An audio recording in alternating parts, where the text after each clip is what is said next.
Olá, crianças queridas.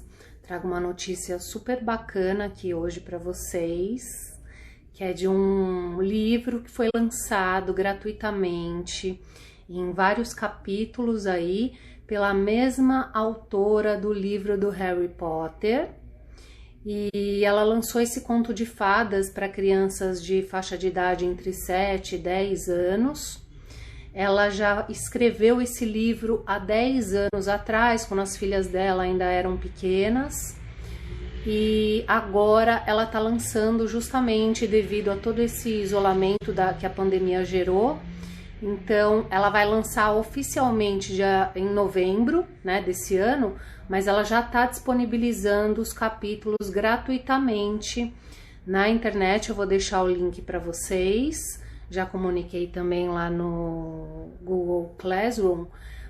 Esse livro então se chama The Ickabog e ele vai ser lançado então no final desse ano.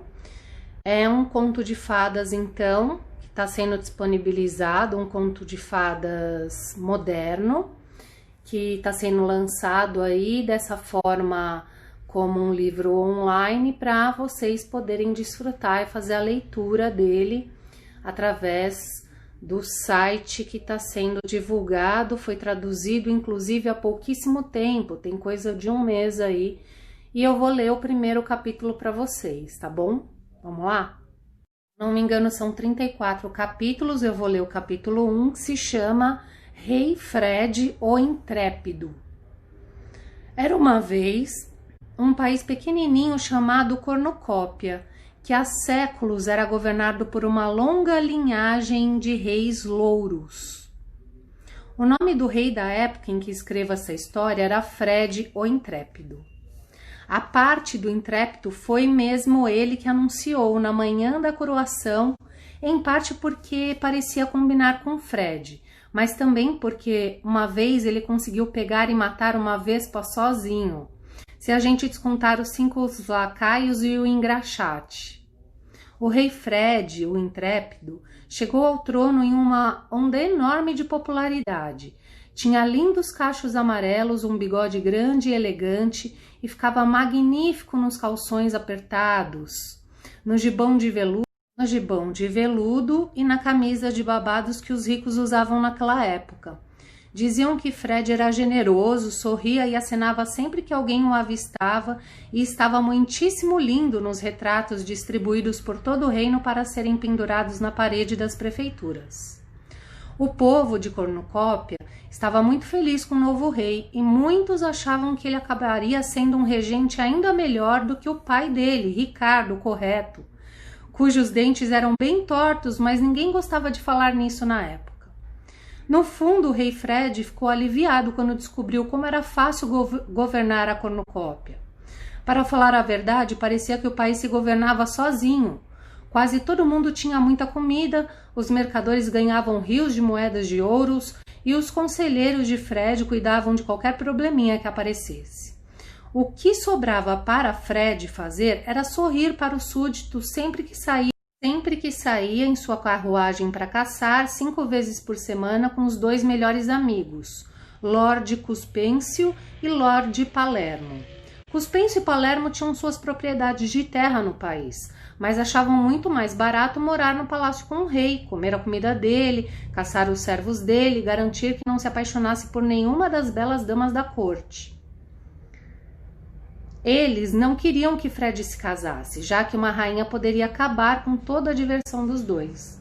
Durante um tempo, o rei pareceu interessado em Lady Islândia, de pele tão escura e bela quanto Fred era louro e elegante, mas Cuspêncio convenceu o rei de que ela era muito séria e inteligente demais para que os súditos a amassem como uma rainha. Fred não imaginava que Lord Cuspêncio tinha um ressentimento contra a Lady Islândia. Certa vez ele a pediu em casamento e ela não havia aceitado. Lord Cuspêncio era um homem muito magro, astuto e esperto. Seu amigo Palermo tinha a cara vermelha e era tão tremendamente gordo que precisava de 6 homens para colocá-lo montado em seu imenso cavalo alazão. Palermo não era tão esperto quanto Cuspêncio, mas ainda assim era mais afiado do que o rei. Ambos os lordes eram especialistas em bajulação e fingiam espantar-se com o quão bom Fred era em tudo que fazia, desde cavalgar até as disputas nos jogos de tabuleiro. Cuspêncio tinha um talento especial para persuadir o rei a fazer as coisas de que ele próprio, o conselheiro, gostava, enquanto Palermo tinha o dom de convencer o rei de que não havia ninguém na face da terra mais leal do que seus dois melhores amigos. Fred considerava Cuspêncio e Palermo uns sujeitos muito agradáveis. Eles o incentivavam a dar festas elegantes, piqueniques sofisticados e banquetes suntuosos. Nunca ninguém viu, nem antes nem depois, banquetes como os que foram dados nas terras da cornucópia nos primeiros dias do reinado de Fred, o Intrépido, pois a cornucópia era um país famoso, muito além de suas fronteiras, pela comida. Cada uma das cidades de cornucópia era conhecida por uma comida diferente, e cada uma delas era a melhor do mundo. A capital de Cornucópia, Profiterólia, ficava no sul do país e era cercada por hectares de pomares, campos de trigo, dourado e reluzente, e uma relva esmeralda em que passavam vacas leiteiras totalmente brancas. O leite, a farinha e as frutas produzidas pelos fazendeiros dali eram entregues depois aos excepcionais padeiros de Profiterólia, que então faziam bolos, tortas, doces. Pense, por favor, no bolo ou no biscoito mais delicioso que você já provou. Olha, vou te contar que eles teriam vergonha de servir isso em Profiterólia. Se os olhos de um homem não se enchessem de lágrimas de prazer ao dar uma dentada em uma torta da região, ela era então condenada ao fracasso e nunca mais era feita. Nas vitrines da padaria de Profiterólia havia pilhas altas de iguarias como Sonhos da Donzela, Berços das Fadas e as mais famosas de todas, As Esperanças do Paraíso. Tão extraordinária e terrivelmente deliciosas que eram poupadas para ocasiões especiais, e todos choravam de alegria ao comê-las. O rei Porfírio, da vizinha Pluritânia, chegou até a mandar uma carta ao rei Fred, oferecendo a mão de uma de suas filhas em casamento em troca de um fornecimento vitalício de Esperanças do Paraíso. Mas Cuspêncio aconselhou que Fred risse na cara do embaixador da Pluritânia. Ao norte da Profiterólia havia mais campos verdejantes e rios cristalinos e cintilantes, onde vacas pretas como breu e felizes porcos cor-de-rosa eram criados. Estes, por sua vez, serviam as cidades gêmeas de Curdesburgo e Baranópolis, separadas por si por uma ponte de pedra em arco que cruzava o principal rio da cornucópia, o Flume, onde barcaças de cores vivas levavam mercadorias de uma extremidade à outra do reino. Curdesburgo era famosa pelos queijos, rodelas brancas enormes, densas, bolas de canhão cor-de-rosa, grandes barris de queijos farelentos de veios azulados e queijos cremosos miudinhos, mais macios que veludos.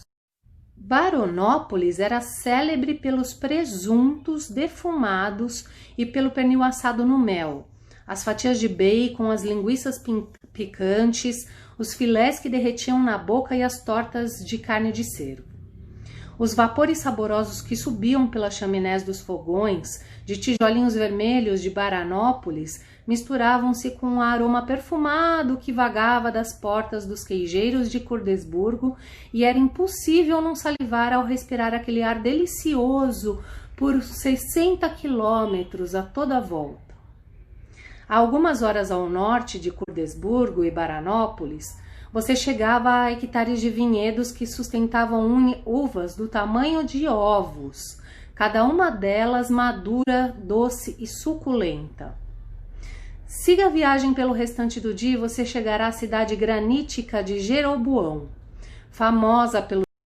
Sobre o ar de Jeroboão diziam ser possível ficar tonto só de andar pelas ruas. As melhores safras trocavam de mãos por milhares e milhares de moedas de ouro, e os mercadores de vinho daquela região estavam entre os homens mais ricos do reino. Porém, um pouco ao norte de Jeroboão, acontecia uma coisa estranha. Era como se a terra rica de cornucópia, como se por mágica, tivesse se esgotado de tanto produzir a melhor relva, as melhores frutas e o melhor trigo do mundo. Na pontinha do norte ficava um lugar conhecido como Terra dos Brejos. E só o que crescia naquele lugar pantanoso eram uns cogumelos insonsos e borrachudos, além de um matinho ralo e seco que servia apenas para alimentar umas poucas ovelhas sarnentas. Os habitantes da Terra dos Brejos, que criavam ovelhas, não tinham a aparência elegante, harmoniosa e bem vestida dos cidadãos de Jeroboão, Curdesburgo, Baronópolis ou Profiterola. Eles eram esqueléticos e maltrapilhos. Suas ovelhas desnutridas nunca obtinham preços muito bons, nem na cornucópia, nem no exterior, e assim pouquíssimos habitantes dali puderam um dia provar os prazeres do vinho, dos queijos, da carne ou dos doces de cornucópia. O prato mais comum na Terra dos Brejos era um caldo de carneiro gorduroso, feito com aqueles animais velhos demais para serem vendidos. O restante da cornucópia achava os brejeiros uma gente esquisita, carrancuda, suja e mal-humorada. Eles tinham uma voz áspera que os outros cornucopianos imitavam como se fossem ovelhas velhas e roucas. Faziam piada de suas maneiras e de sua simplicidade. Para o restante de cornucópia, a única coisa memorável de que já havia saído da Terra dos Brejos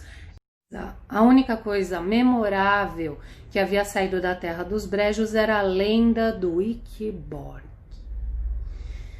Espero que vocês tenham gostado desse primeiro capítulo e que vocês leiam o restante do livro para a gente poder conversar logo mais, tá bom? É um livro bastante instigante, vai aí criticar um pouco falar um pouco sobre poder, sobre preconceito, bastante interessante. Boa leitura para todos vocês.